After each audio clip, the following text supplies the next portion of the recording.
মুসলমান ভাইরা রে আমার, মা আমিনা ডাক দিয়া বলেন, এমনিতে আমার ঘুম ভেঙে গেল, আর আমি তাকায় দেখলাম সুয়াইবা কাকে যেন কুলে নিয়ে চুমো দিতেছে। আল্লাহু আকবার বলবেন না? আবুল হাবের দাসী সুয়াইবা কারে যেন চুম্বন করতেছি, আর আমার ঘরটা যেন পোড়াটা 14 তারিখের পূর্ণিমার চাঁদের চাইতেও আরো বেশি আলোকিত হয়ে গেছে। মা আমিনা ডাক দিয়া বলেন, রে সুয়াইবা, তুমি কাকে কুলে নিয়েছো আর কাকে তুমি চুম্বন করতেছো?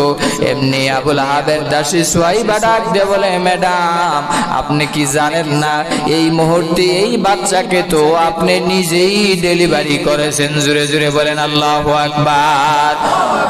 মা আমিনা ডাক দিয়া বলেন, রে মক্কার মহিলারা, তোমাদের বাচ্চা প্রসব হওয়ার সময় নষ্ট রক্ত বাইর হইতে হইতে মেজে লাল হয়ে যায়, গড় ভরে যায়, বালতি কি বালতি রক্ত আসে, কিন্তু আমার মুহাম্মদ ডেলিভারি হওয়ার সময় এক ফোঁটা নষ্ট রক্ত বাইর হয় নাই। জোরে বলেন আল্লাহু আকবার। মা আমিনা ডাক দিয়া বলেন, ডেলিভারি কেসি কত কষ্ট,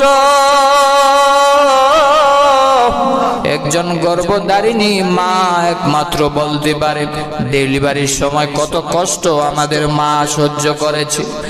আহারে যখন ডেলিভারি শুরু হয়ে যাবে, ডাক দিয়ে বলে, প্রাণের স্বামী আমার,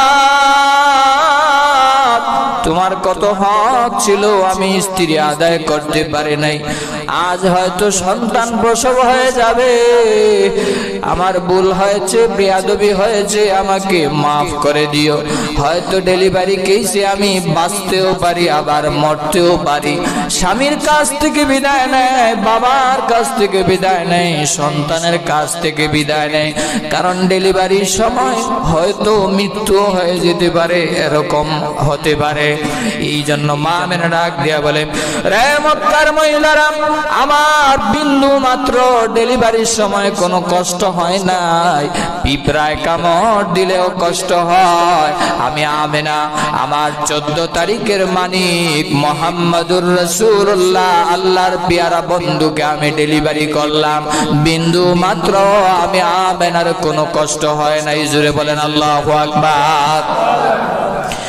রে মুসলমান ভাইরা রে আমার, এটা ছিল নবীজির মিলাদ, জানা যাবে কিন্তু আমল করার কোনো উপায় নাই।